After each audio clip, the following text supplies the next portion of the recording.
What is it? June 14, 2024. I hope you're all doing well. It's another night. It's another night of really fabulous, fabulous news. Glorious news. Please, sir, can I have some more? Hello, Jeff and Rage Against the Machine and Cecilia Amarati and Justin Wynn and Christopher Levins, ruled by fictions. And Sheepdog Patriot, Christy Hazelwood, Kim Blanchard, D. Moore, Sandra, Barb in Ohio. Hello, James B. Yeah, the unsubscribing. I get unsubscribed from people and it pisses me off. See, this should not be going dark. I don't know what is going on. Why does it go dark and then it lightens up and then it darkens again?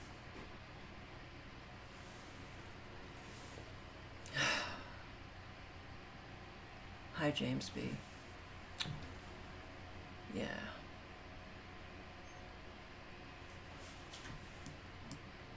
Analog Synth Player, Alicia DeMoss, D. Moore, Andrew Cruz, Wonder Why, Crystal Heart.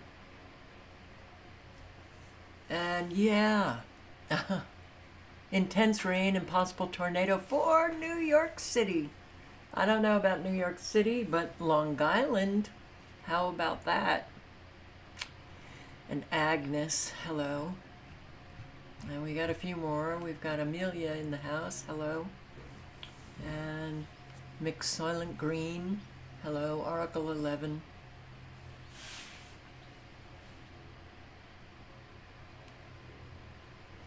Yeah, people are really hell-bent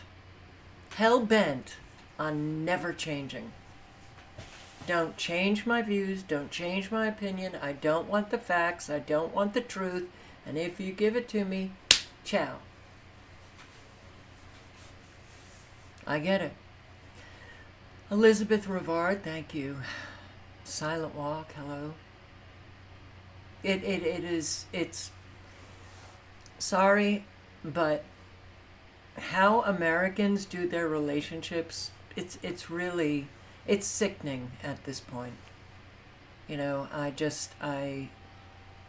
you have to go along to get along, and if you don't, you're thrown away. So, you know, I mean, we used to have adult conversation, right? And facts, there's something about facts that changes people's opinion. Not anymore. So that is very upsetting. So let's look at radar. Look at this. All right, so we've got the supercells here in New York City. You got the supercells flying over New York City and crash landing on Long Island. Now I know I'm saying Long Island, but that's how Long Islanders say it. That's why I lived on Long Island. So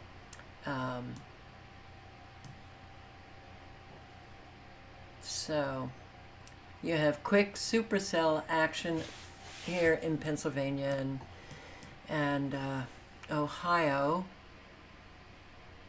You might have gotten pretty bad thunderstorms that were fast acting, which, well, that could be a real problem. You got these supercells activating here in New Hampshire into Maine. And look at this stuff in Florida. All right, so you still have, I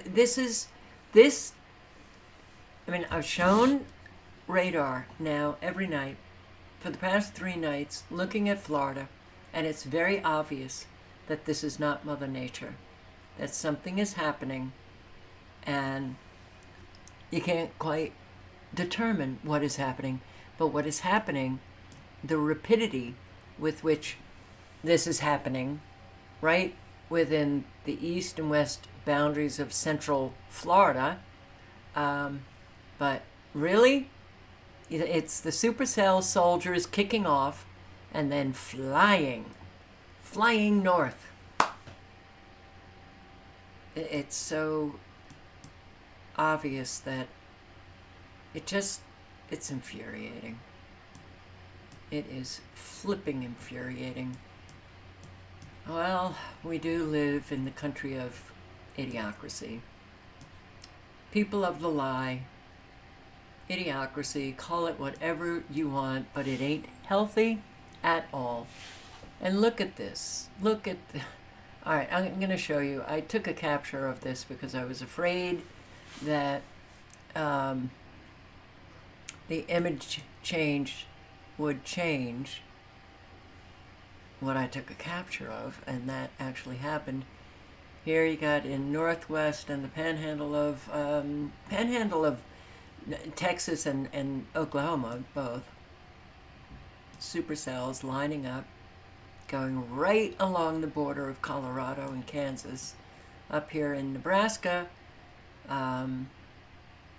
well, yes, you had hail and you had those very high winds in Nebraska yesterday, but you're still having to deal with these supercells up here in North Dakota as well. Let's, before I show you that, this is the tornado alert page.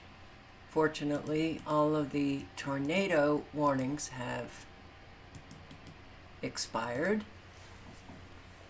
And that is the link to Tornado Tracker. And I just want to show you the live severe weather alerts. 18 active severe weather warnings. Well, you can get that by the link that I just put in, but let me just put in this link, bringing you directly to the severe weather page that will give you more information without tornadoes. Or it includes tornadoes, but you've got a lot of severe weather. Albuquerque, New Mexico right here on the border here, right up here in the panhandle of Oklahoma pretty much, on the border of Colorado and Kansas, going right on up, and also you have just northeast of Denver, severe thunderstorms, also in West Virginia here.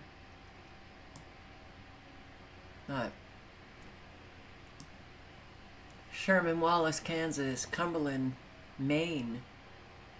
Yeah.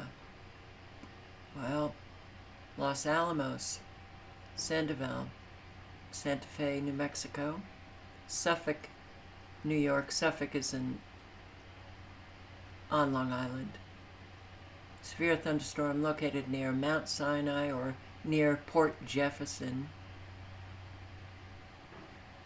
And a lot more severe thunderstorms for Kansas. Now, when we say severe, what are we talking about? We're talking about hail storms, straight line winds, could be tornadic activity, flash flooding,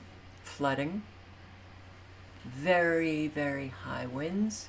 We know the severity of their storms now, right? Okay. So, thunderstorms, which I actually like to be out in decades and decades and decades ago, are no longer fun.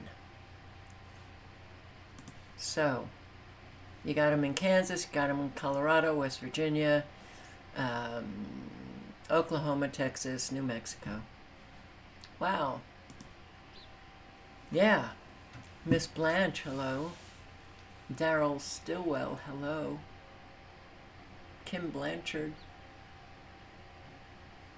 So, yeah. Florida. Still more rain to come, but the scale of flooding, east and west, has been really just, it's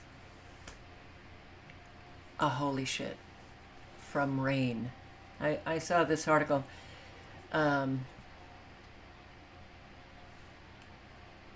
You don't need to name storms anymore for massive flooding.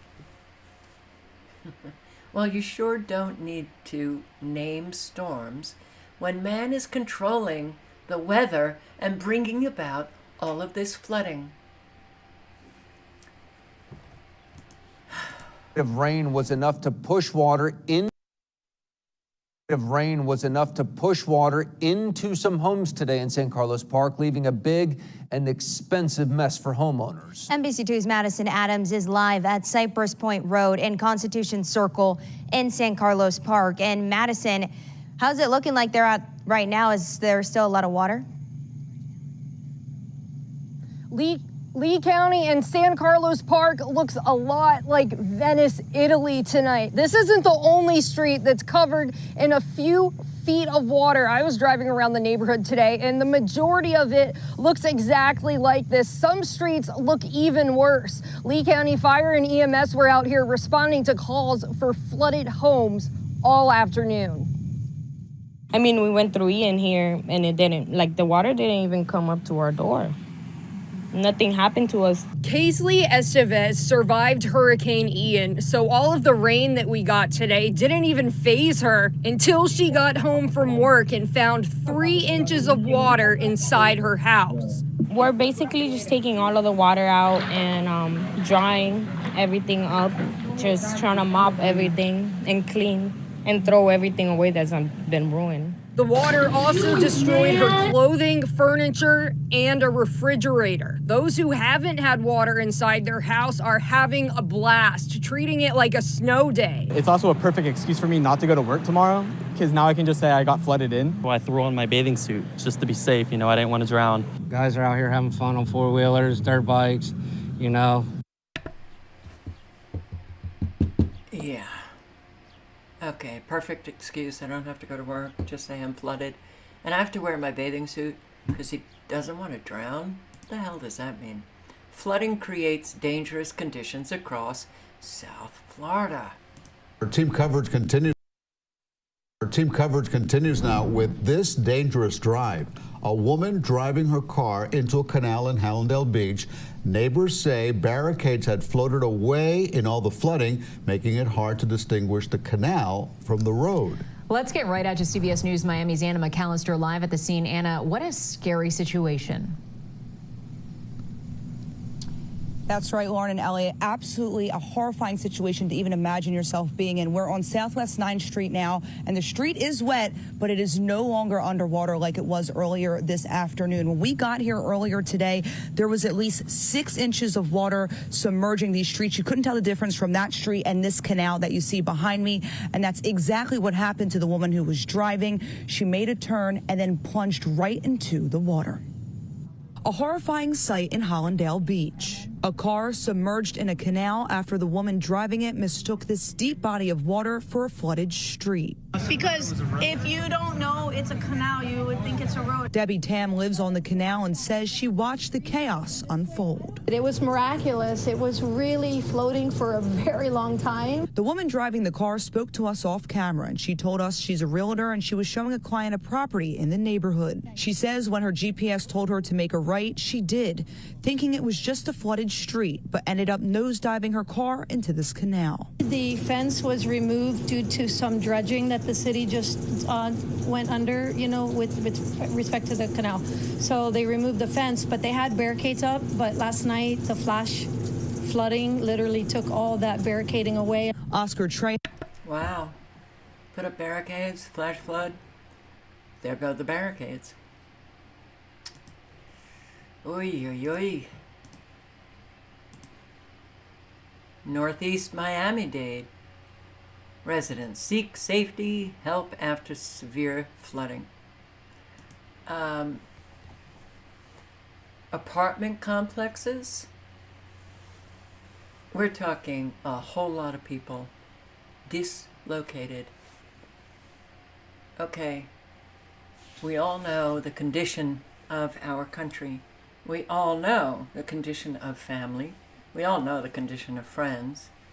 I suspect that an awful lot of people are having difficulty, perhaps ending up in shelters,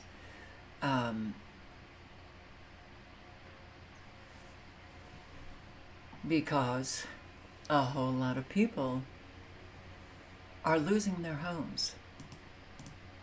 This is the Aspen Lakes apartment complex. Check this out. Right over here in the middle, that is the lake. The surrounding areas is supposed to be grass. And right where we are, look at this. This is actually the back patio of this apartment. And I want to show you, and I'm going to try not to get water in here, but water has been coming inside of this unit for the last couple of days. That is the case with all of these first floor units. In fact, the cleanup is on. I want to go to video from just a short time ago. We can kind of give you an idea as to where we are. This is a neighborhood just north of Miami Gardens Drive, and neighbors tell us when the weather started getting bad on Wednesday, they started noticing that the water level was rising, and over the last couple of days, all of this water started seeping in from the front and the back into so many of these first floor units. Some neighbors tell us they have stayed with relatives, others shelled out money to go to hotels, and in the last couple of days now, they're starting to come back and they're starting to clean up. We spoke to two women who are in that cleanup process. Take a listen. The bedroom was full of water. The water reached through all the way up there. So also the closet was filled with the water. So I put the clothing on the beds. The lake and our backyard, our patio, it's one. There is no lake. It's like we're living in a lake. And that's really... Look at this.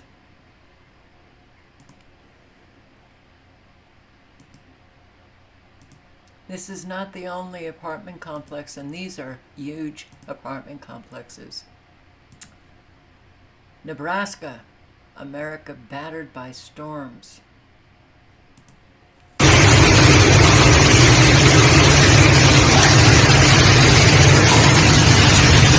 Oh my God! Go downstairs! Go downstairs! Go downstairs!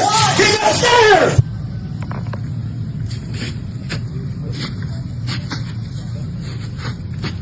A powerful hailstorm struck the Omaha metro area on Wednesday, June 12, 2024, leaving behind a trail of potential damage.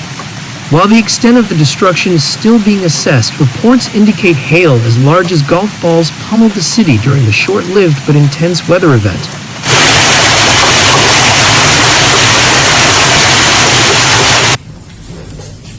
Oh, yeah, the window's busted. Here, those are hail. See all that white out there? Yeah.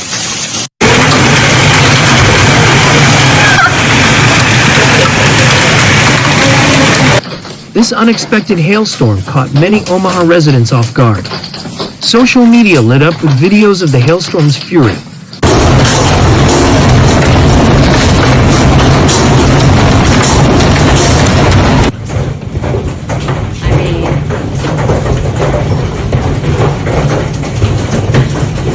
With residents describing the sound as loud enough to wake them from their sleep. The full impact of the hailstorm is yet to be determined, but initial reports suggest damage to roofs, siding, and vehicles. It's pretty bad.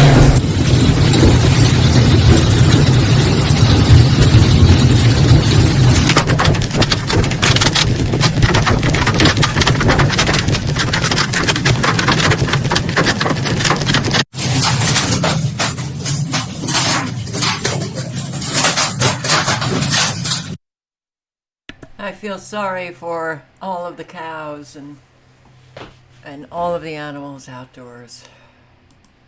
Chile. Ya. Este es el último video que estoy enviando. Aquí están sacando a don Ramón ahí, a don Ramón Molina con su señora. Y aquí está el tema aquí abajo. A esa altura va. Está Mauricio al frente, Juan Lulo, Manuel en su casa. Y miren cómo estaba allá.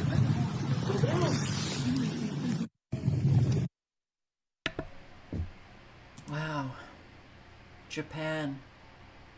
Monster rainstorm.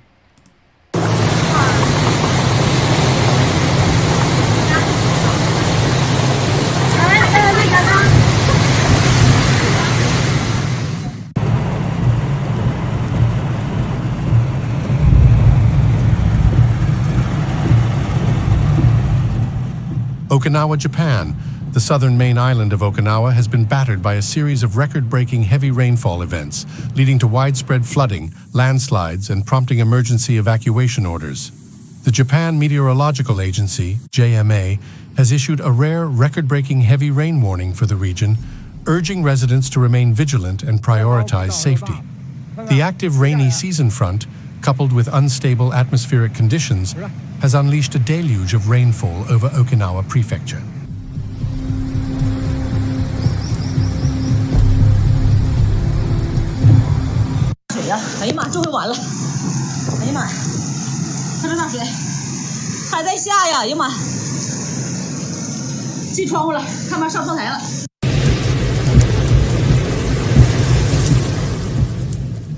According to JMA data, parts of Tomigasuku City and Itamen City experienced a staggering 110 millimeters, 4.3 inches of rainfall per hour until 10:30 a.m. on June 14th. Similarly, areas near Heibaru Town and Tonohira in Yaesu Town endured the same intense rainfall rate until 10:40 a.m.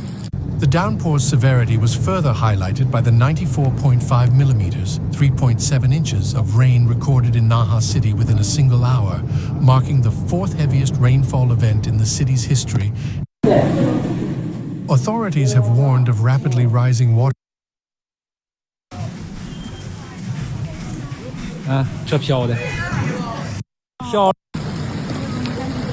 Yeah, this has become so common that you have to wonder that you don't see much surprise in expressions.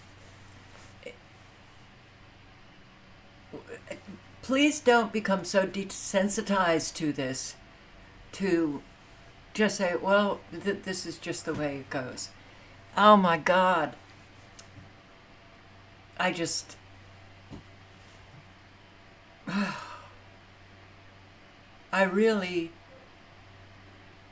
It breaks my heart to think that the younger generations will never know what we knew growing up.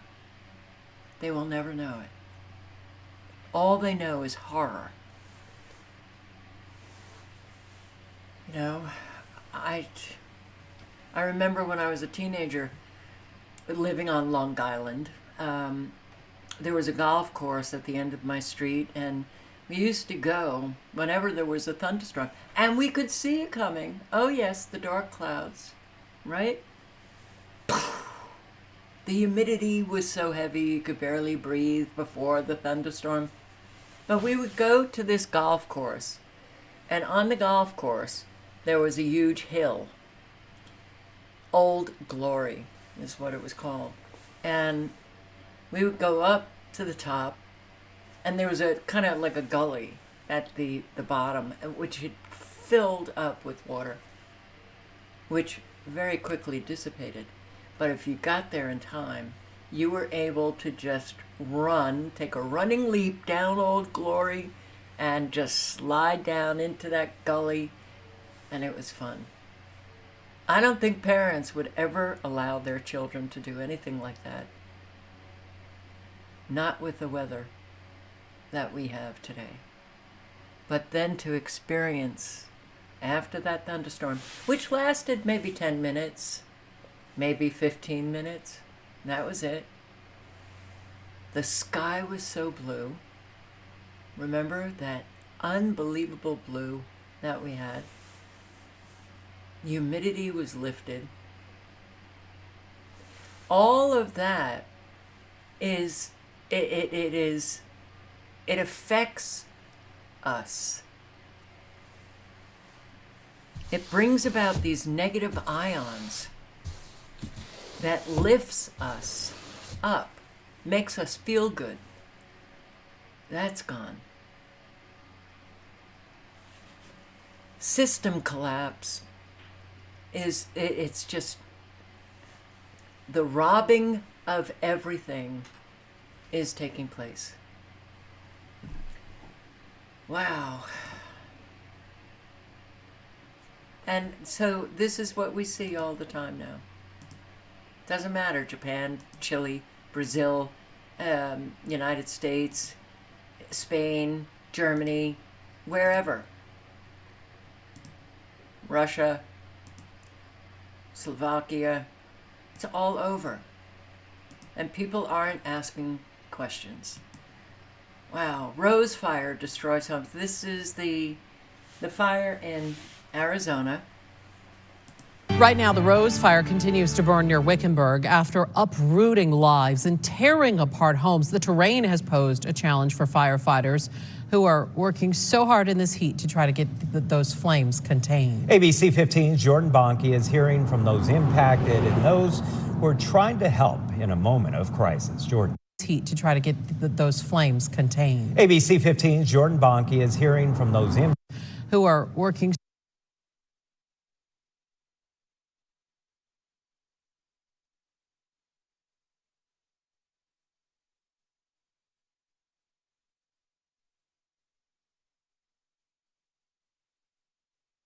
so hard in this heat to try to get those flames contained. ABC.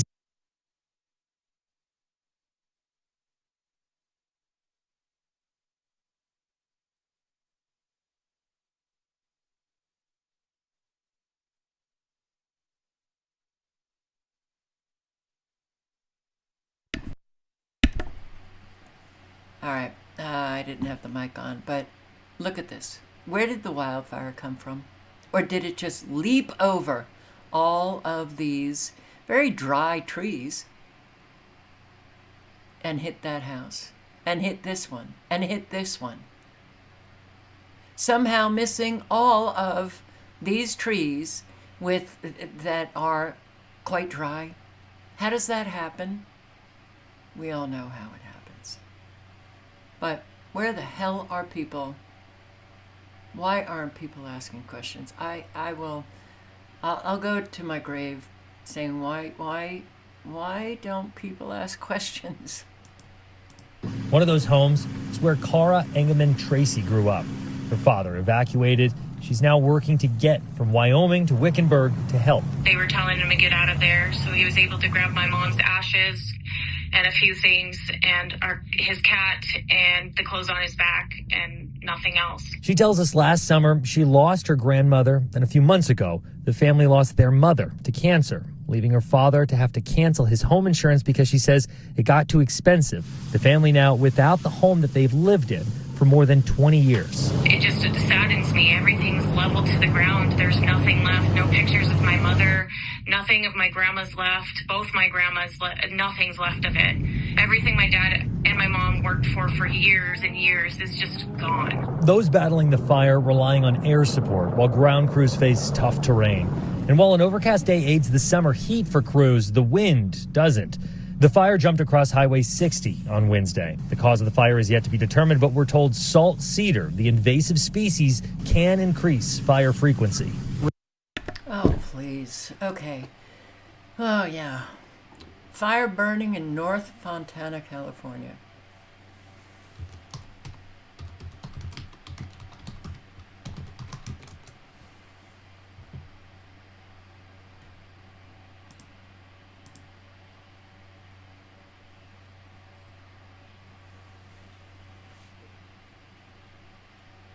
Well, I don't see anything.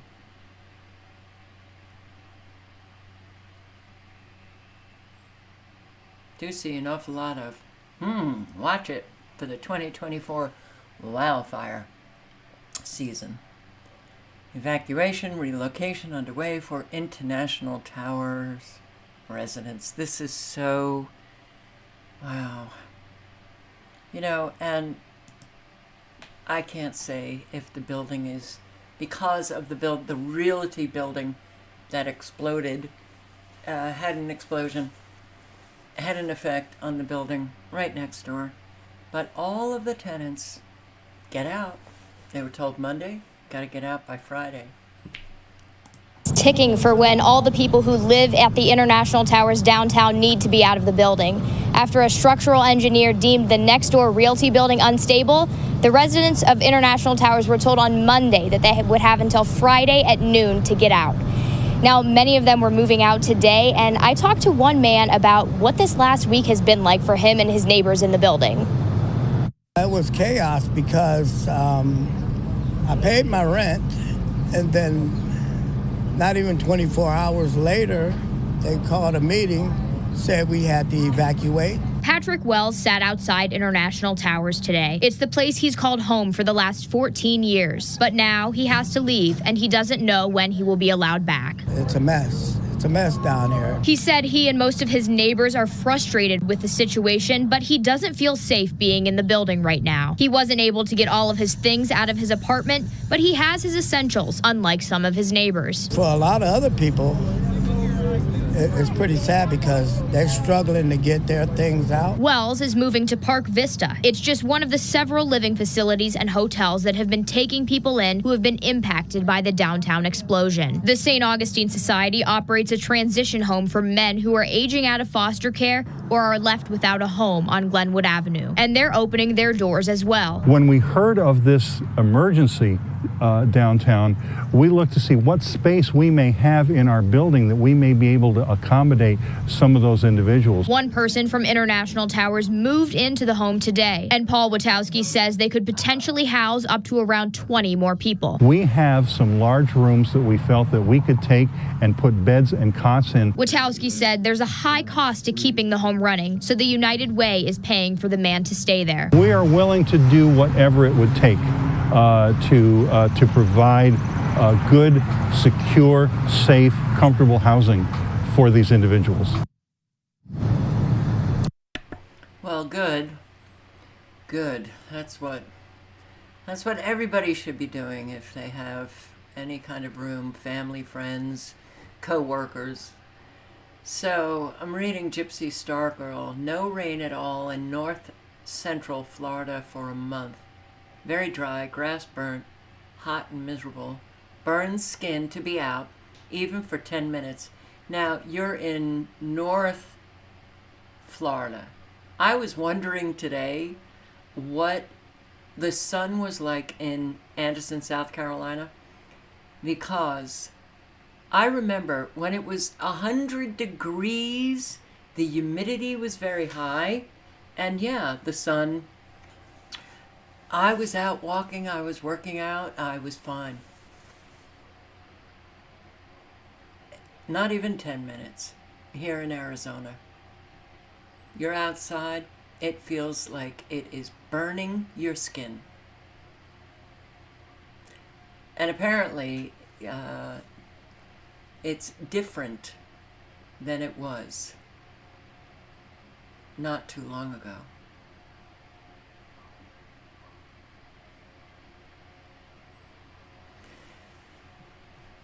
Yeah. So,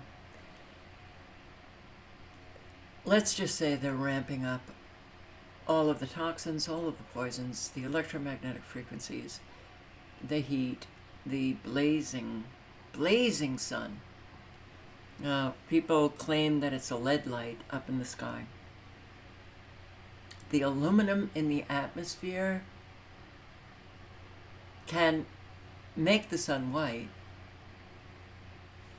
That's what you're looking at through all of the aluminum in the atmosphere. And we've got a lot of it in our atmosphere.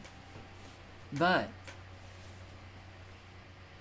the saturation of aluminum in the atmosphere can also make the sun feel brutally hot.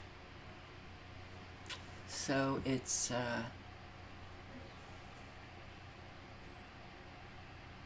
and I loved being outdoors. I loved being in the sun.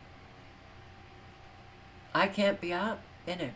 I mean, I go out just to do a couple of things, but It's way too much. Yeah, the ozone layer has been damaged, but it's also from the military flying their supersonic jets in the ozone layer. So it's not from people who are using sprayed deodorant. And what is this? Season recall. Okay, I got this from, was it SCDHL number 4? He sends me recalls on Twitter. This is a seasoning recall update. I'll put the link in if any of you use any of this seasoning. But of course, everything's salmonella. Salmonella. Everybody's gonna get salmonella. Oh my God. Okay. So what is this? It is FDA issued its most severe type of food recall after Newlyweds Foods and Kerry Incorporated notified the agency that several of their seasoning products might have been contaminated with salmonella. Newlyweds Food, Chicago-based, initiated a recall on May 2nd. 4,685 pounds of its steak and burger seasoning products, packaged in 5-pound cases. Well, that sounds more like restaurant. I can't imagine people are buying 5 pounds of steak and burger seasoning products. But the product was distributed to Florida, Illinois, and Texas, and here, Wisconsin headquartered Kerry informed the agency on May 3rd that their seasoning products may be contaminated, including 77 bags of its cheddar and sour cream seasoning. Alright, so if any of you use this, the link is in the chat, and you can check out the lot numbers. Houston pools unable to open due to nationwide lifeguard. It's a lifeguard shortage. Shut down the pools. Do you notice how they're chipping away at joy, fun? All of the kids, the heat in Texas. Too bad. City pools closed down, some operating 3 days a week. A favorite way to beat the heat is by splashing into the water. Houston pools are paramount to our communities and the summer. Sadly, because of a nationwide shortage, not all city pools will open. Ray Duran with Houston Parks and Rec Aquatics is here to tell us more about where things stand. Ray, we've been covering this story for several years now. We checked in with your colleagues last week or the week before. What's the latest? Are we still dealing with a shortage? Yes, the shortage is nationwide. We are severely affected, and we have approximately 75 of 187 budgeted positions filled currently. Wow. We are still staffing and training through the month of June in anticipation of opening as many of our aquatic centers as we possibly can. We currently have 18 open on a rotating 3-day per week basis. Man, it's heartbreaking when you think about the scope of the... Yes. Really heartbreaking for the children. Worrying. Population declines. Maybe that's why there's a lifeguard shortage. Yes, the world's population is declining. So when anyone argues with you that we need to do something because overpopulation is creating so many shortages, and well, resources are finite. A whole lot of resources are not finite, but hey, and look at the climate change. Too many people in the world. No. You can tell them that the world's population has been declining for at least 2 decades.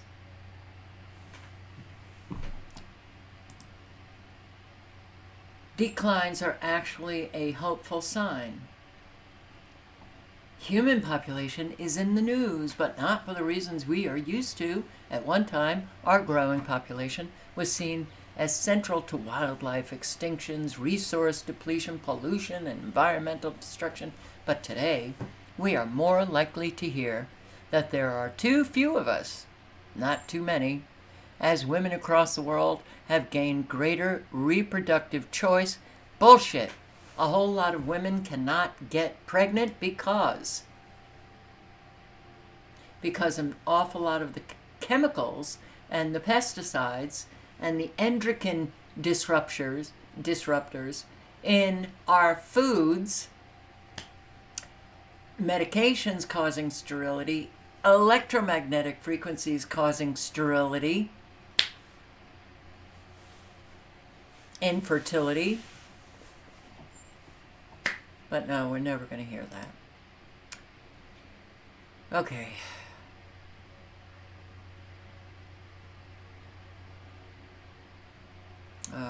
Then it goes into climate change. That I can't even. So, what we've learned. Now, I'm not sure. I may get a community guideline strike on this. Dr. McCullough delivers message all parents need to hear. So how about I throw the link in the chat, and it's up to you whether you want to circulate it or not. I will tell you, circulating it, you might save a child their life, their health. Not circulating it, you get zip. This childhood vaccine schedule is not what we thought. I'm telling you in total, it doesn't look good. 1986 Vaccine Injury Act even admits vaccines come with unavoidable harms.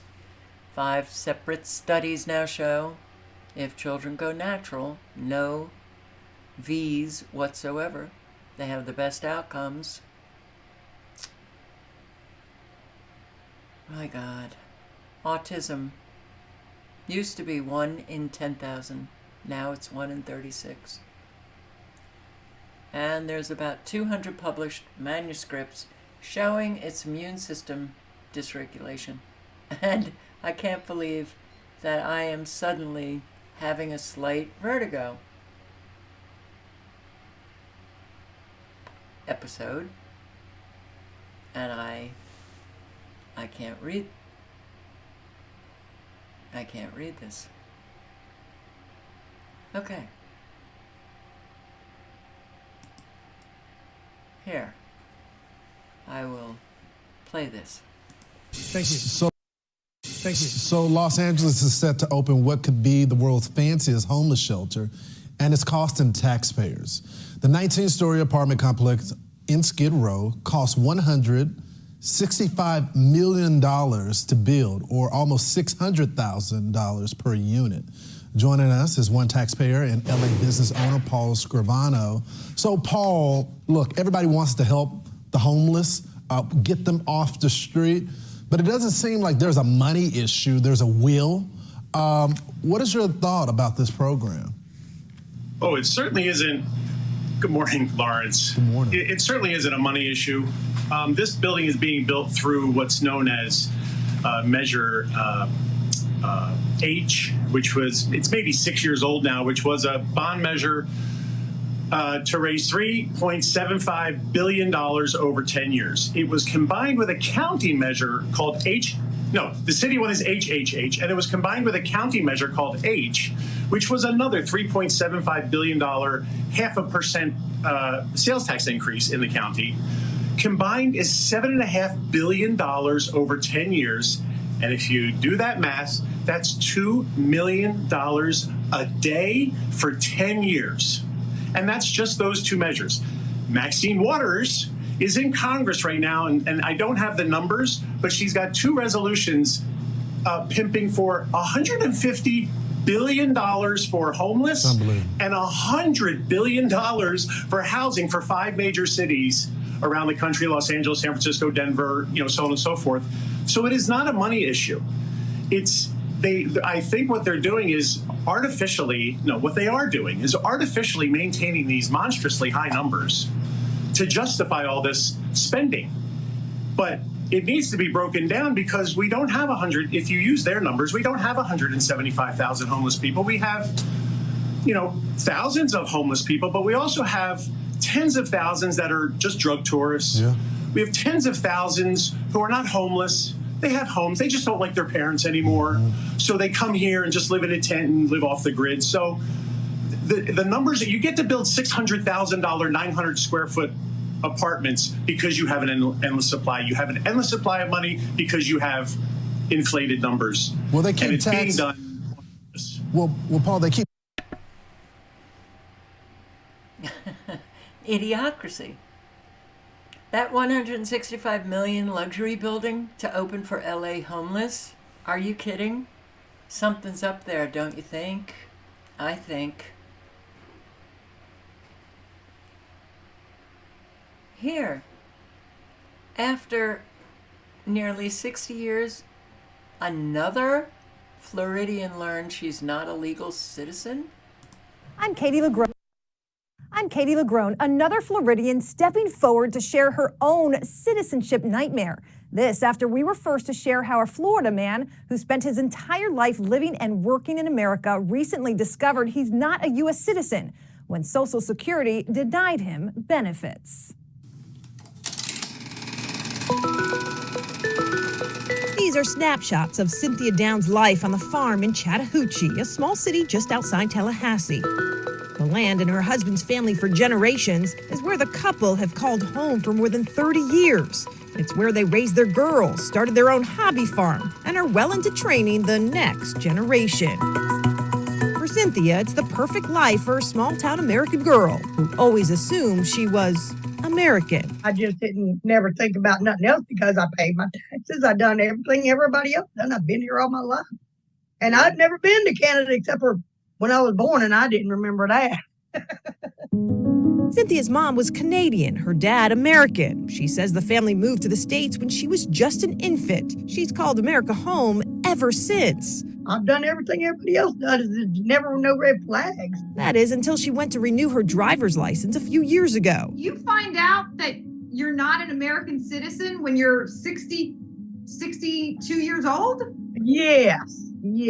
What did you think of that? I thought it was crazy. Since then, Cynthia says she's been fighting to prove her father's American roots, digging up school records, her dad's birth certificates. His military records were destroyed in a fire. Without this evidence, Cynthia's not eligible for dual citizenship, which means she won't be able to collect her Social Security retirement benefits. About $2,000 a month. This is a lot of money. Yes, ma'am, it is for me. You're getting emotional. Why? Because it just tears me up every time because I just thought I'd done everything right. And it comes time that I get the money I earned, I can't get it. Who do you blame? I think it's the system. Cynthia's citizenship fight isn't all that unique. I just was blindsided. Last month, we introduced you to Jimmy Class, also born in Canada, raised in America, and lived life as an American, even voted when he could. I've been voting for over 40 years. I guess I'm in a lot of trouble. Until Social Security refused to pay him his retirement benefits, claiming he wasn't a U.S. citizen. How long have you been here? 64 years. Our story about Class went viral. This one was from the New York Post. Citizen came. Social Security shock. Attracting new attention from Senator Marco Rubio, whose office confirmed they are in touch with Class to, quote, offer assistance. I'm not quitting. I'm going to get my Social Security. Immigration attorneys, including Cynthia's, tell us what's happening to her and Jimmy Class is a result of America's complex, confusing, and constantly changing immigration system. What's really bizarre about this is that should have been noticed and they should have been informed decades ago. And oh crap, I'm a first-generation American. That means you were born here, which means you're American. So you don't have anything to worry about. I'm first generation American. So, yeah, I mean, so that woman is denied Social Security when she has paid Social Security taxes all along. Is that fair? Of course not.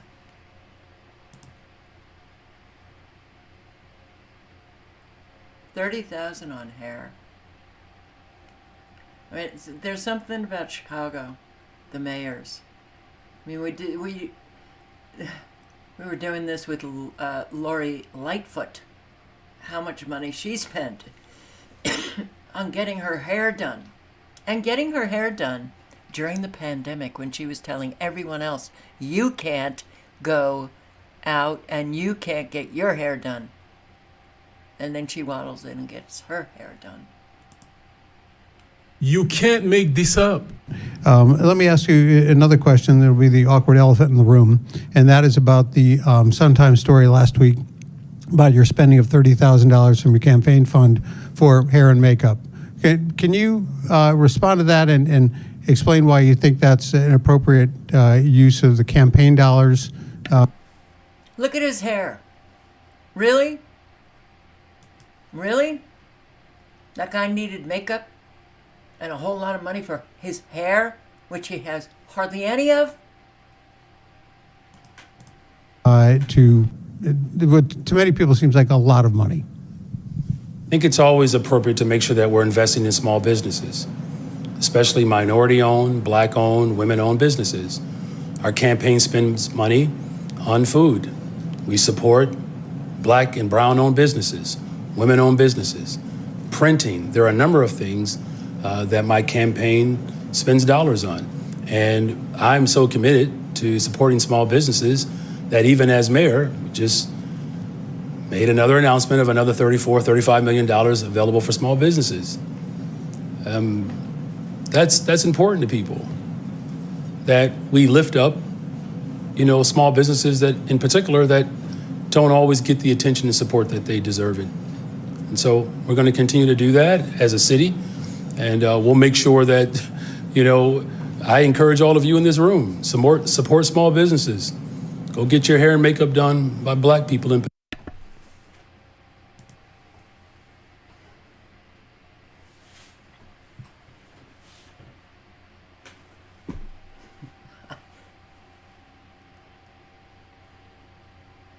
Whenever I listen to these people, I think to myself, where the hell? Where is this landing in Americans' brains? Where does this information land in the brains of those who live in Chicago? What are they doing? How do they process this information? We are being ripped off every single day by our politicians who are criminals, stealing our money, taxpayer money, and we don't do anything about it. Break-in spree. Madison County deputies arrested these three people they say rented a nearby Airbnb and terrorized the community for several weeks. Investigators say the trio are responsible for break-ins in 4 different states. News 13's Taylor Thompson spoke with a Madison County sheriff about how they were finally caught. Over the last month, Sheriff Buddy Harwood says that these individuals were responsible for close to 50 break-ins all over Madison County. Between surveillance video and undercover operations, Sheriff Harwood says they were finally able to locate and arrest 39-year-old Kevin Gregg, 18-year-old Noah Runyon, and 18-year-old Brianna Leach on June 5th.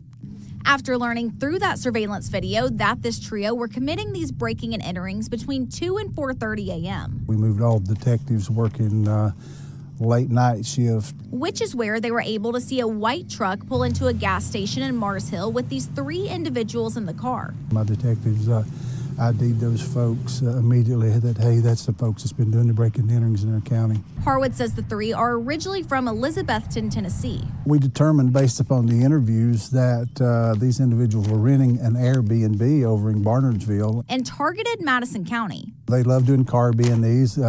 They would steal hand tools, anything that they could grab easy and put into the back of the truck, they would steal it. And they had a supplier that they were selling all of this stuff to.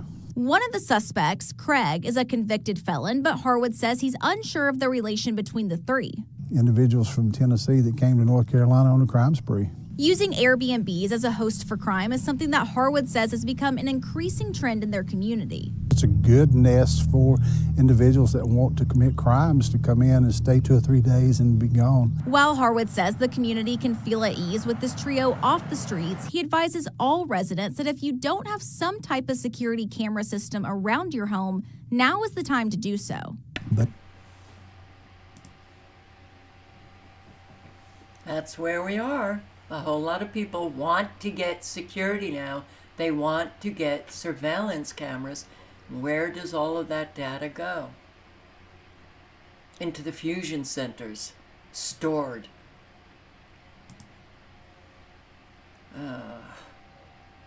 Santa Monica bar patron So Santa Monica bar manager and kills manager after getting kicked out. Do you see, if you've been watching the lives for a while, you see, I mean, I today, all right, and I didn't bring them up for the live. I have seen so many news broadcasts on stabbings and killings in New York City for today, just today. All right, so when you see this kind of stuff, and you should realize that this is increasing all over the country, begin to start thinking, okay, it has increased, it's going to continue to increase, and how am I going to protect myself from this? Increasing your awareness is a big one. If you can, if you have the resources to get out of the cities, do it. I mean, eventually it's just going to be everywhere. But right now, we are seeing an increase in violent crime in the major cities. And frankly, if I were still living in New York, and knew about everything that I know living in Arizona, I would be hesitant to do things alone. I would want to be doing things with friends, and yeah, I would be very, very aware of my surroundings. It's not good. manager is dead after being punched by a patron. The assault outside Jameson's pub happened as the manager was throwing out 3 people. KTLA's Sandra Mitchell joins us live from Santa Monica, where reaction was swift. Sandy. Yeah, Cher, that pub is just behind us. Apparently, this all started inside. The manager escorting these overserved customers outside on the sidewalk. That's when things really intensified. And now the man accused of throwing that deadly punch is being held on $2 million bail. The deadly altercation started inside Jameson's pub, a gathering place for locals and tourists. I come here fairly often with friends. Atmosphere is always a good time, and yeah, everything, there's never been anything that's been bad.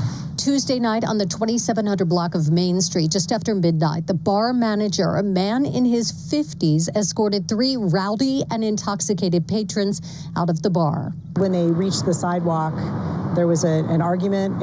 A single punch was thrown. The victim likely hit his head on the way down to the ground, and it was those things that ended up leading to his death. And I wouldn't be getting drunk outside of your home. I sure wouldn't.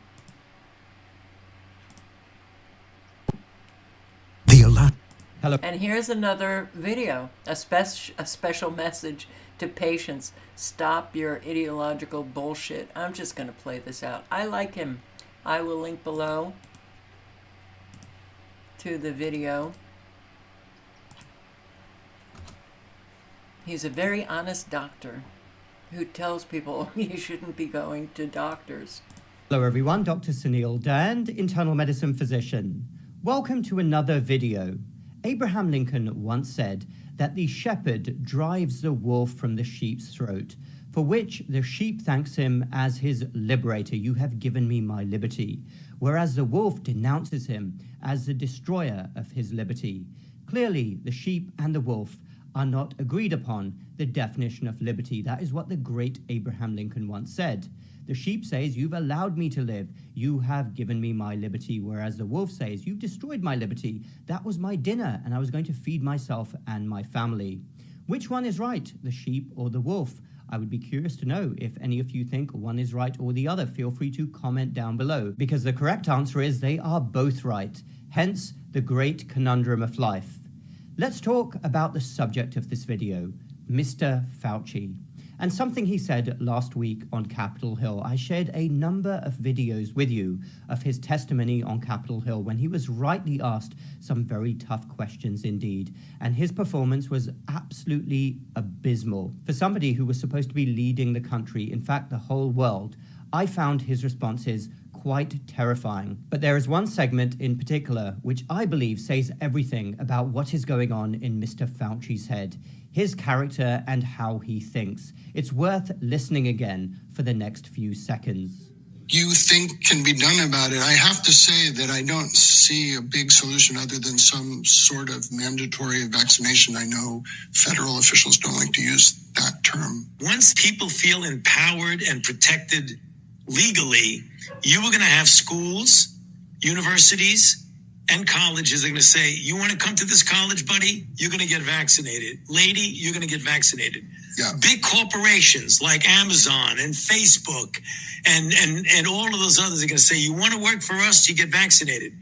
And it's been proven that when you make it difficult for people in their lives, they lose their ideological bullshit and they get vaccinated. Did you all hear that? And also his tone as he spoke. That is what he was thinking. That's what was going through his head. And I'm sad to say, as somebody who's within the medical profession, that his thoughts, the way he thinks, is not isolated. Many medical leaders think like this. Many doctors think like this as well. Not all doctors, of course, we shouldn't paint everybody with the same brush, but this is a problem that has existed within the medical profession for centuries. The arrogance, we know best. We want to push our product on you by any means necessary. And they had the green light to do that during the pandemic. I listened to that a number of times because for all the times he comes on our TV screens and tries to appear reasonable, his particular tone, the way he talks in that video, really says everything. It's absolutely abhorrent. A total lack of respect for autonomy, a total lack of respect for the patient. The sheer arrogance was displayed there openly for everybody to see. If you don't agree with me, if you don't do what I say, if you don't help my big pharma buddies make a ton of money as they are doing, they made absolutely billions. If you don't do that, then it is ideological BS, and we're going to make your life very difficult indeed. I'd like you all to always remember that clip for the future, because right now we have a whole host of leaders in place in medicine who have completely the wrong attitude. They are the wrong people to be leading the medical profession. And as long as they are there, nothing else will change. The exact same thing would happen again if another pandemic happened. And it is on each one of us, the general public, to stay awake, to keep speaking up, to fight for autonomy. The medical profession should actually be fighting for patient autonomy, for having patient-centered healthcare. But that's not going to happen. It is going to come from you and drawing the line when something is unacceptable. When a doctor, whatever their position, is saying something which is totally unacceptable. That segment from Dr. Fauci was only within the last 3 years. I'm not talking about 100 years ago. I'm not talking about the 1930s or 40s. This was actually recently, and it gets into the head of a man who was supposedly leading the pandemic response, the head doctor. The only way that we have any chance of avoiding this happening again and getting rid of the people with Mr. Fauci's attitude in power is if the people, the general public, don't let this go. You want good healthcare, you want good leaders in charge whose heart is in the right place. You don't want conflicts of interest. You don't want arrogance. You don't want disrespect. You want to be listened to. The doctor, or the science indeed, is not all-knowing. You know yourself. You know your family. You know your body. You are allowed to ask questions. You are allowed to say no. This is not ideological BS.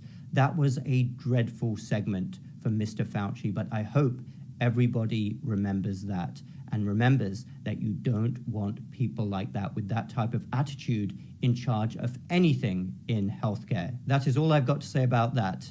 Thanks everyone for watching. Feel free to comment down below. Hit the like button. Yeah, well, you don't want that in any profession. You don't want it in the medical profession. Everything's collapsing. People are being treated like shit in all industries across the board. All professions across the board. It's kind of like people have just, decided, I don't have time to, do all that bullshit like respect people and actually listen to people and resolve any problems that we have. I don't have time. It's all bullshit. The only way that we can get back humanity is if we do it ourselves. I'm not the only one who says that we are the answer that we're looking for. A whole lot of people say it as well. And when you think about, and I'm going to put the link in again because you might want to subscribe. He's got a lot of good things to say. So I also want to bring up, if you didn't see, Redacted's well, we have a saying on this show, the conspiracy video on the secret facilities being built in all 50 states.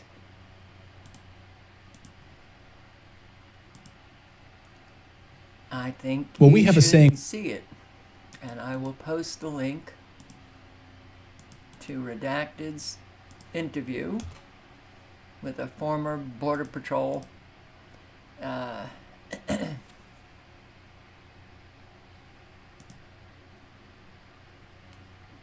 J.J. Carroll. Alright, so I'm just going to play the first 2 minutes. The link is in the chat. Listen up. This is where we're headed. On this show, the conspiracy theories are just 6-month spoiler alerts for what's to come, and there's no shame in raising these questions. So here's one for you. With over 30 million, upwards of 43 million illegal immigrants that have poured across the border during Biden's presidency, and the federal government is building massive facilities that can sleep tens of thousands of individuals all across the country. You probably haven't heard about these large facilities, have you? Well, why are they being built? Who are they for? We might finally have an answer. Listen. It's not for these illegals, especially let's go off the numbers that they're telling us that there really are. They're saying, 11 million? In reality, I can tell you right now, with talking to all of the agents that I've talked to, private sector, looking at the cameras and all the real data, we're over 30 plus million who've actually entered this country. Yep. And so even with that, even though that's enough to replace about 36 states population, why would they need to continue to do that if they're trying to absorb these guys, make them productive members of our society, get them into housing, because we know that there are already housing projects being coordinated with builders, again, with our money. I believe it's to kind of like what Nazis did with the Jews, concentration camps. processing facilities. They're going to need somewhere to process the dissidents. So it's not for illegal immigrants. Who is it for? Dissidents?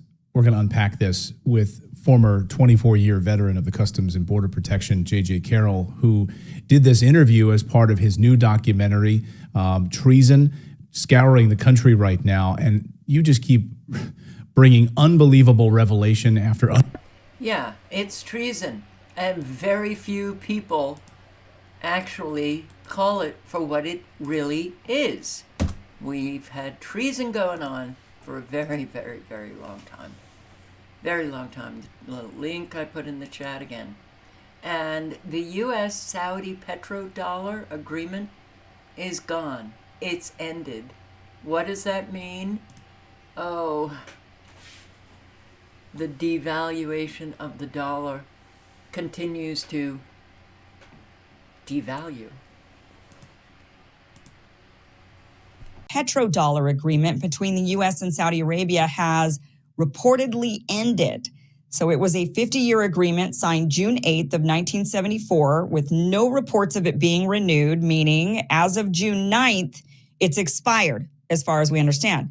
Now, the reports began circulating yesterday, but then those reports were backpedaled when people claimed that they came from an unverified source, which was a Twitter account called BRICS News, which is apparently notorious for posting some things that aren't accurate. And they posted about this petrodollar deal not being renewed on June 12th. So it was a little confusing about what was really going on. Was this renewed? Was it not? But then we found this article from NASDAQ.com that was actually dated June 11th, reporting that the agreement had in fact ended after 50 years. So what is the petrodollar? Why did Saudi Arabia choose not to renew it? And what's going to happen now? Well, the petrodollar is the nickname given to dollars earned from oil exporting nations selling their oil. So this whole system started in 1974 when oil prices shot up and Saudi Arabia made a deal with the U.S. to sell oil exclusively in U.S. dollars. Now, this created a constant need for dollars worldwide because everybody needs oil. And to buy oil at that point, you needed dollars. So this agreement with Saudi Arabia boosted the dollar's value and it solidified its place as the top currency globally. So it is the world's reserve currency, much because of this petrodollar. Now, without the agreement, Saudi Arabia is now free to trade oil in whatever currency it wants. And this makes it easier for other countries, especially the sanctioned ones, to purchase oil in a currency that they have more access to. So either their own currency, like in the case of China and India, and potentially Russia, or the currency of a country not sanctioning them. So if you're Venezuela or if you're Syria or Iran, you might grab yourself some Chinese yuan or you might grab yourself some Russian rubles, and you might be able to then buy some oil from Saudi Arabia. I guess Venezuela shouldn't have to, right? Now, why did Saudi Arabia choose not to renew it? Probably for a variety of reasons. An obvious one is the changing global economy, especially with China rising as a major power. Saudi Arabia probably wants to diversify its economic partners and lessen its dependence on the U.S. economy. And by trading oil in currencies like the Chinese yuan, Saudi Arabia could build stronger ties with China, which has 5 times the people, more need for oil. U.S. sanctions is probably another big reason. The U.S. loves to use sanctions to try and hobble economies. The U.S. increasingly talks about sanctioning China, which if it's becoming the largest economy in the world with 5 times the people and 5 times the need for oil, why would Saudi Arabia want to limit how much money it can make by essentially limiting China's access because China can't get a hold of the dollars, right? So back in the 70s when Saudi Arabia made the petrodollar deal, the U.S. wasn't using sanctions as a weapon. But now, as the U.S. has increasingly used the dollar as a form of warfare, you can imagine that Saudi Arabia sits there and wonders why in the world they're only accepting one method of payment that the world is increasingly being cut off from, right? Now, of course. And I will say that this is all part of the plan to collapse, especially the U.S. economy, but the global economy is collapsing. And yeah, we are going down fast. Really fast. You got it? Okay. So what Lizard Hunter wrote, all hell will break loose. they will kick off World War III to cover this collapse. I think that's quite right. I'm in agreement with that. And then martial law warning, Saudi Arabia dumps petrodollar, danger lurking for US dollar, and the CBDC takeover. Everything is happening, I think, a lot faster than most of us expected. System collapse. 40 million Americans can't pay their bills. All hell is breaking loose in America as more and more people can't keep up with their bills. And new reports show that many are resorting to desperate measures to be able to get by. The cost of living in the United States is rising much faster than workers' paychecks, and our standard of living is rapidly deteriorating.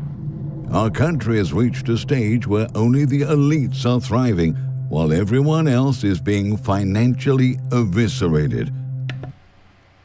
The link is in the chat.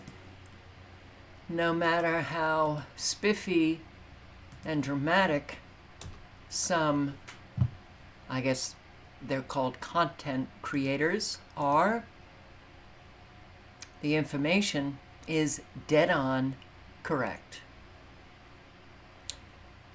And funny, all hell is about to break loose.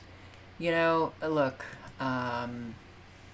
there's many people in your own community that are freaking out. If they don't have anywhere to turn, that freak out will lead to an awful lot of chaos.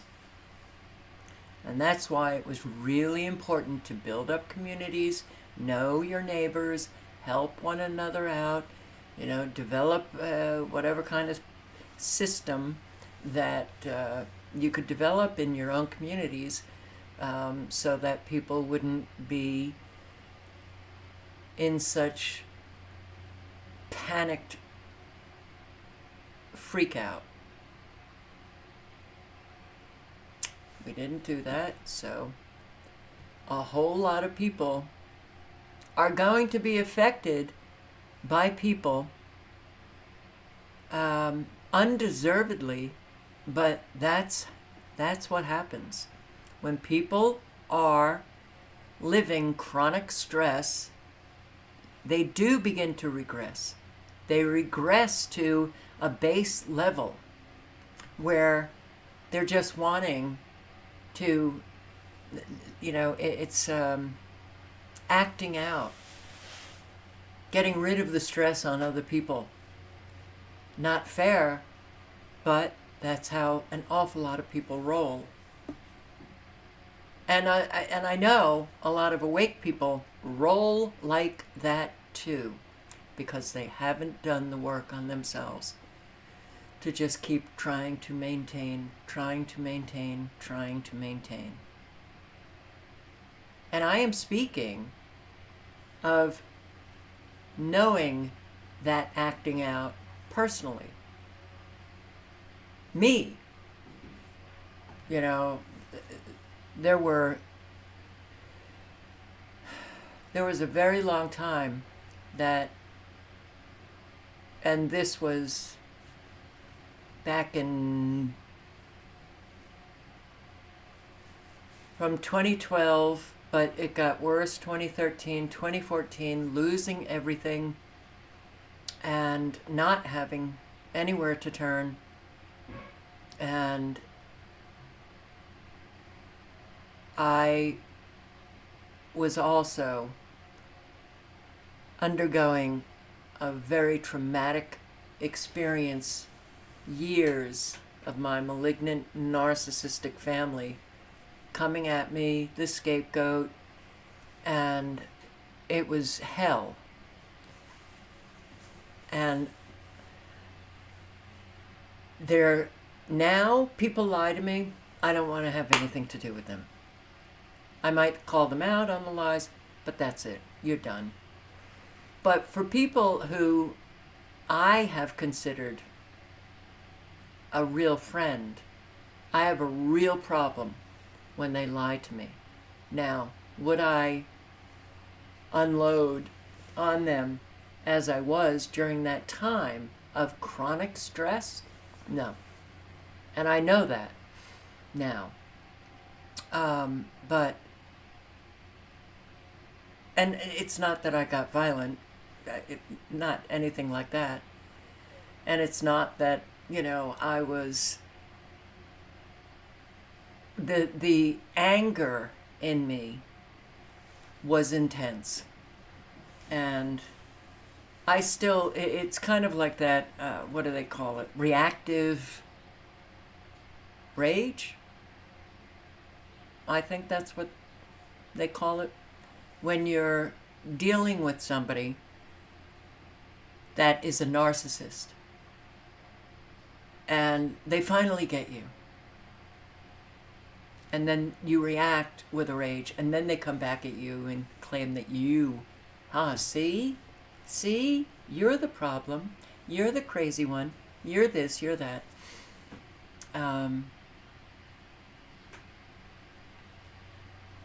You know, the games people play, the lies they tell, the refusal to apologize sincerely, the list is endless of what people do to just not deal with what's in front of them, what has happened. Bada boom, just sit down and deal, resolve, get it done with, and you're better for it. The relationship is stronger for it, but forget it. People just don't do that. So, you know, you do get very angry. And we're going to see a whole shitload of Americans getting very, very angry, losing it, and we're seeing it already. And it's only going to get worse. And the only thing that I can say is that just back away. Just, you know, we're going to see more robberies. We're going to see more, I guess, resentment with people, damaging properties and things like that. It's going to. Everything, look, we are not a healthy country. The American people are not healthy people. They're not of sound mind. They weren't when times were good. Now times are really not good. People lose it.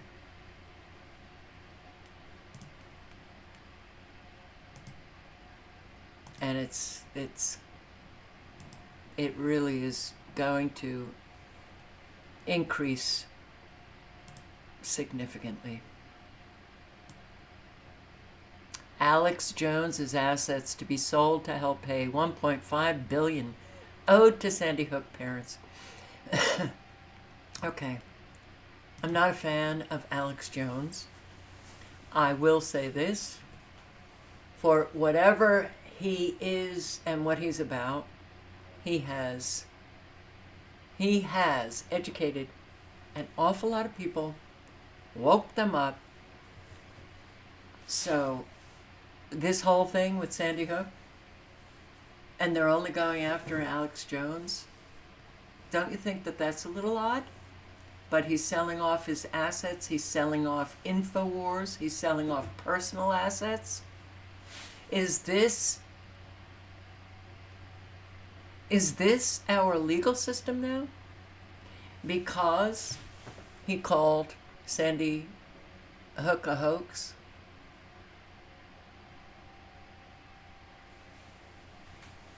Okay. Well, you know, I do have to wonder about Americans.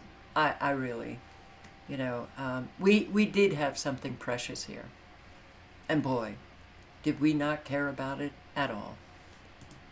It's so unbelievably sad. Now, a judge has ordered the liquidation of the personal assets of InfoWars host Alex Jones. That money will be used to pay the families of the Sandy Hook Elementary School shooting. Stephanie Whitfield is live outside the federal courthouse this afternoon where that hearing took place. Stephanie, what's happening right now? Well, that hearing started about 2 hours ago. As you mentioned, the judge has agreed to liquidate the personal assets of Alex Jones. Now, the discussion has shifted to what will happen to the parent company of InfoWars. Now, this all started when the victim's family sued Jones for calling the Sandy Hook school shooting a hoax. 20 kindergartners and first graders, as well as 6 adults, died that day. Jones lost and was ordered to pay a total of $1.5 billion in damages. Today, the judge made a decision about Jones' personal assets, and now the fate of the company, Free Speech Systems, is still up in the air. Jones talked to the media before the hearing. He called the whole case a fraud, claiming it's not about money, it's about silencing him. This is probably the end of InfoWars here very, very soon, if not today, in the next few weeks or months. But it's just the beginning of my fight against tyranny.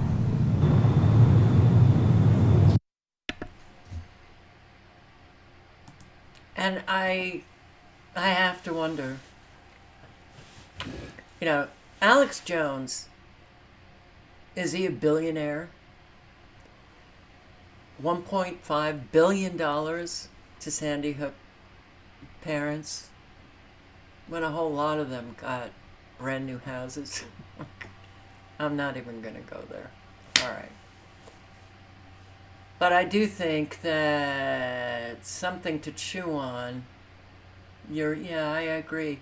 All a show to teach us not to say or think what we want, not to oppose them, not to be a dissident. Teach us a lesson. And a whole lot of people will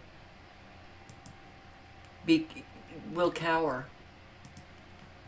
Which countries have universal health care coverage?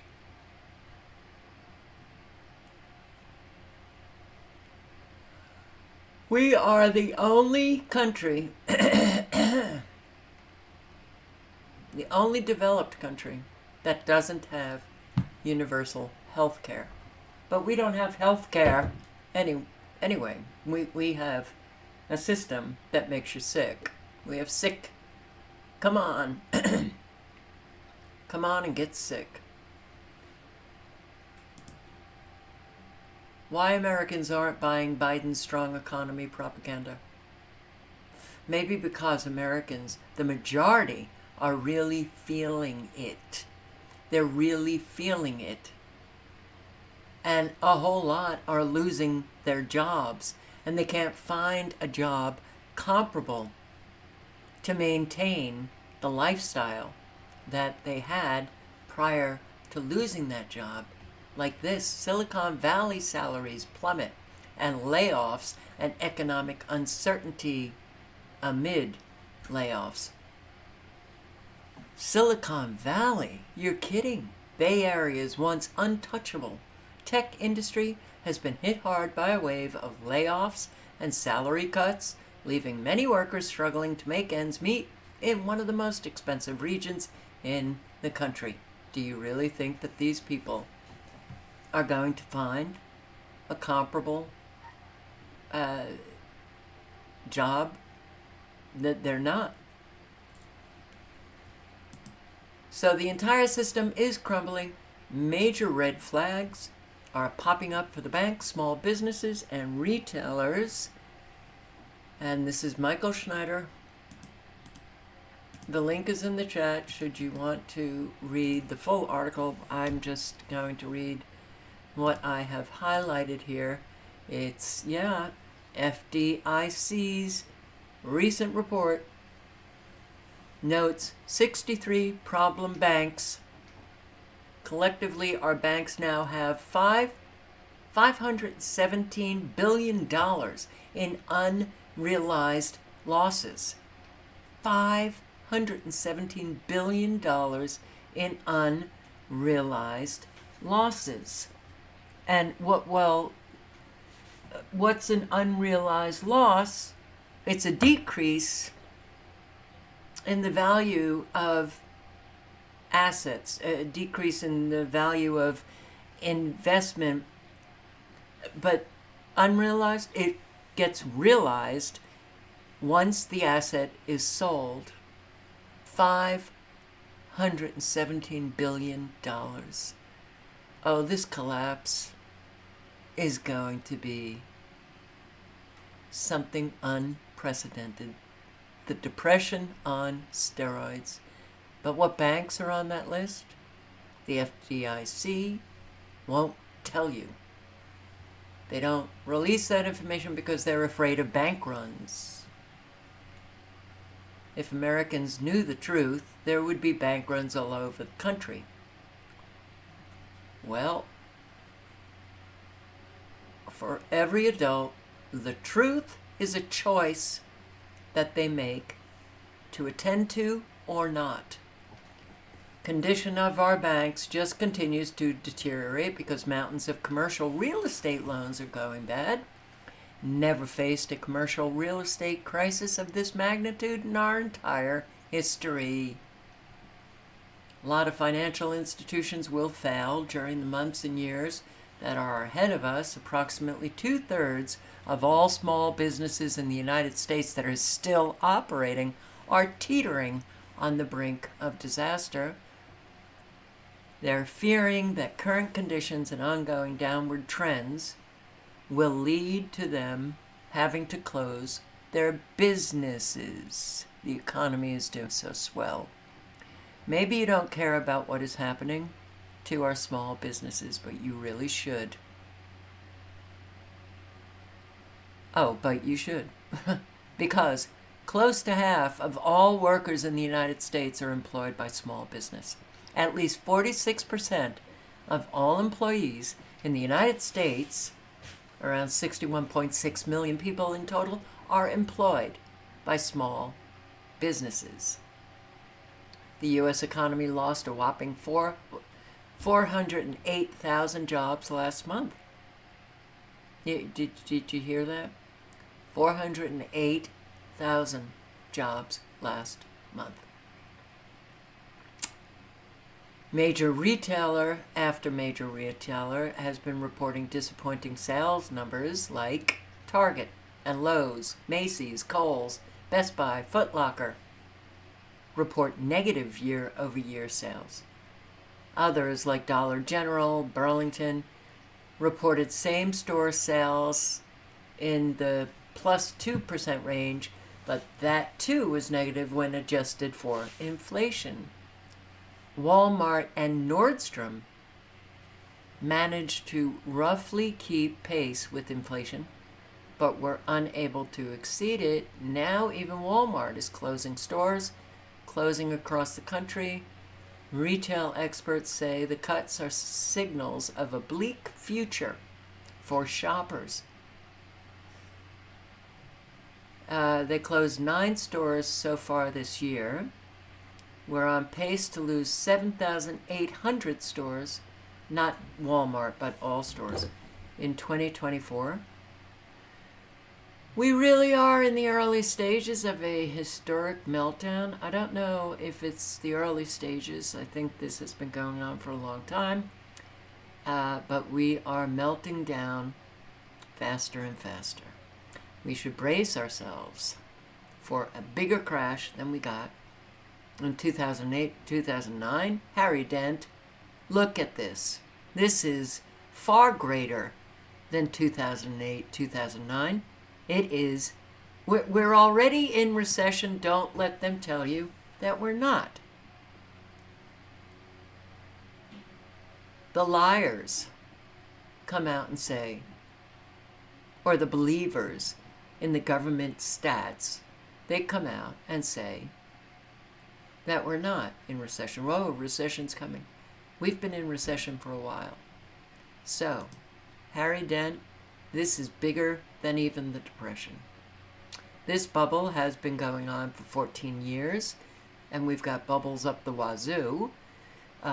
Instead of most bubbles going 5 to 6, years. It's been stretched higher, longer, so you'd have to expect a bigger crash. Our leaders were able to keep the game going by pumping trillions upon trillions of dollars into the system, but they didn't fix anything. Instead, they just delayed the inevitable. So our entire system really is crumbling all around us. And as it crumbles, we are going to see chaos on a scale that most people don't even want to imagine. Already major cities from coast to coast are being terrorized by theft, violence, drugs, homelessness, gangs, anarchy. Ah, that anarchy word. If things are this bad already, what is America going to look like once our leaders completely lose the leaders don't even have control of the economy. They just spout whatever it is that, the script says. The economy is already trashed. It's artificially being propped up until they're ready to say, pull it. Car insurance companies quietly use these apps to hike your rates. Car insurance companies ramping up their efforts to learn more about the customers they'll insure before handing out service rates. If that means secretly obtaining data, which they're doing it.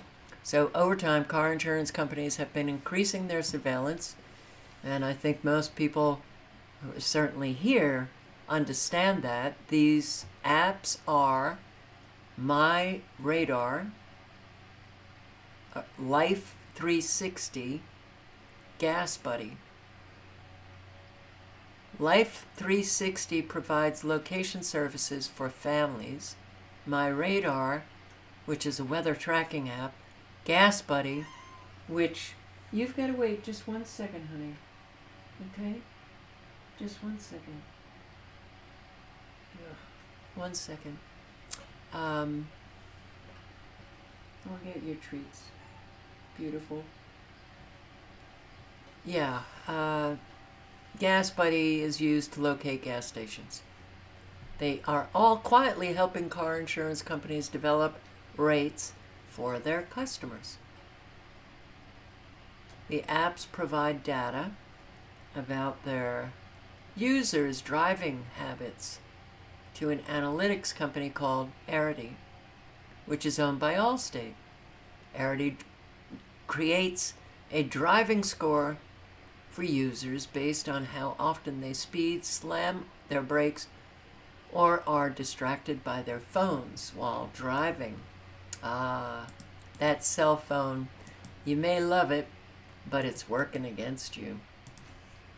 All right, the link is in the chat. There's more information. So, Kohl's introduces return drop service to stores nationwide. In addition to its Amazon partnership, they will now accept returns from Carhartt, Hanes, and Levi's. Okay. ATF exceeded its statutory authority. Supreme Court rules bump stock ban is unconstitutional. Oh, and who drove that? The Trump administration. Bump stock rule.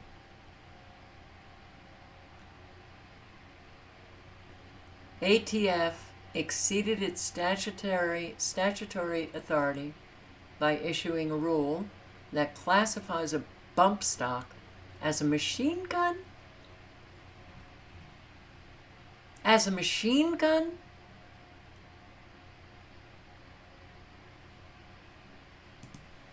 We just have drama queens all over. So if you got a bump stock, it's legal. The Supreme Court has given you permission to hold on to it. And I am going to wrap it up. Wow, something is happening. The exhaustion that I feel, my eyes really hurt. They're sore now after that mini vertigo thing I had, and I get tired of reading, or reading tires me out. So we need to do the work to maintain humanity. And it doesn't matter if you're somebody who goes right to the result instead of taking the action and forget about the result. You cause the ripple effect.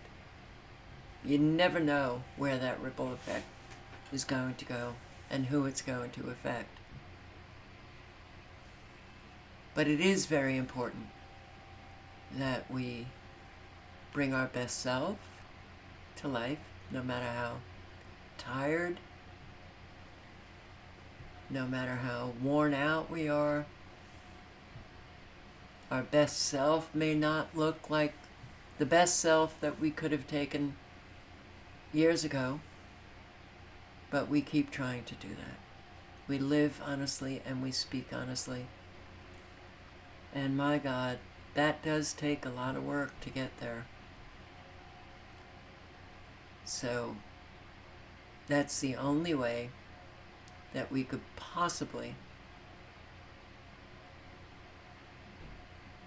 That's the solution. It's in every individual.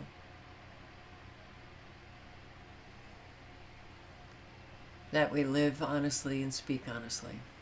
Outside of that, we ain't got nothing. We're just playing a game here that we call life until we die. What fun. Anyway, I appreciate all of you for showing up. Thank you. And be safe. Let me just take a look at radar again. I'm getting up. I'm closing down. Don't worry, babe. It's a happening thing.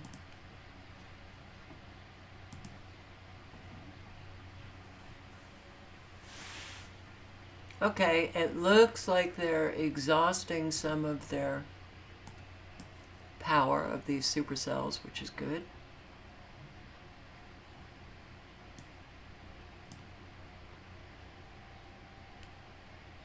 Oh, did I show you the capture? Well, maybe I'll do that tomorrow. But it was very obvious. You know, just like, you know, they show the nanobots, self-replicating nanobots that clump together. We see that on radar. It's happening in the atmosphere as well. All right, Long Island, you look like you're getting a pounding. So is Connecticut.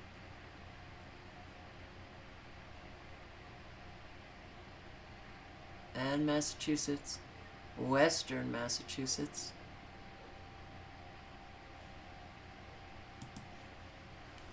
So be prepared for anything, and I really do, really do hope that you never have to suffer any of the consequences of this fabulous evil that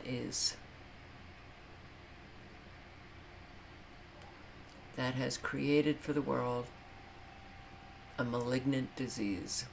All right. Good night and good luck. Hope to see you tomorrow night. Ciao.